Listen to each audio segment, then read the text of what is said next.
Dr. Bharat Pankhania. He joins me live from Bath in the United Kingdom. He is a senior clinical lecturer at the University of Exeter. Doctor, great to see you, great to have you. Now, this might sound a bit dumb, but I'll ask it anyway. Why pig? Why not a goat or a cow?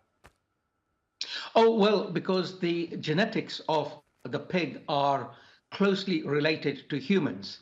So what we want to do is when we take the organ from the pig, we want to make it as human-like as is possible.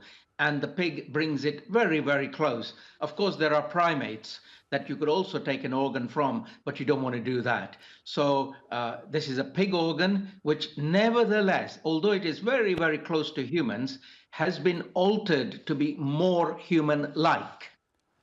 Correct me if I'm wrong. In the past, there have been efforts when it comes to pigs, using pigs' organs and transplanting them into human beings. But most of those efforts, in fact, all of those failed. Why do you think this one was successful?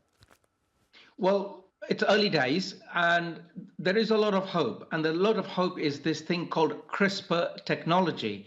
What CRISPR technology does is it alters the genetics of that organ. So we remove all those pig-like features in the genetics of the kidney, for example, and we also insert more human-like features into that kidney before transplant.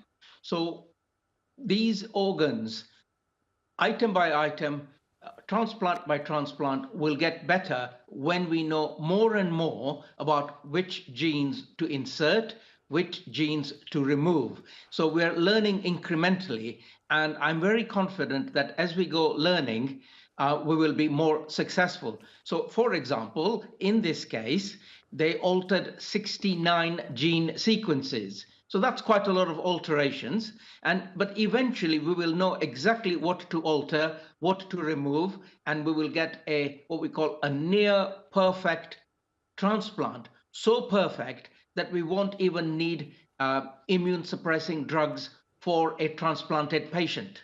Wow, that's very interesting. Now, doctor, correct me if I'm wrong. These transplants are not limited to kidneys, right? They can also be done with heart. Correct.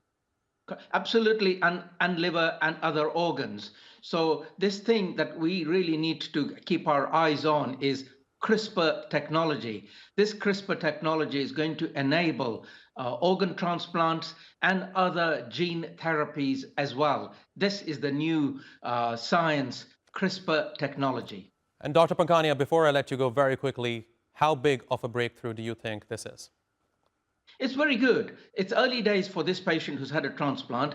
I know that the gentleman had the heart transplant, and in there, unknown, unexpected viruses infected the man, and then he died. In this case, they're also being very, very watchful that animal viruses suddenly don't enter into the human and then cause him illness and death.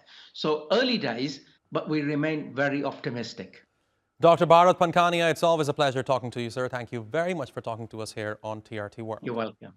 Thank you.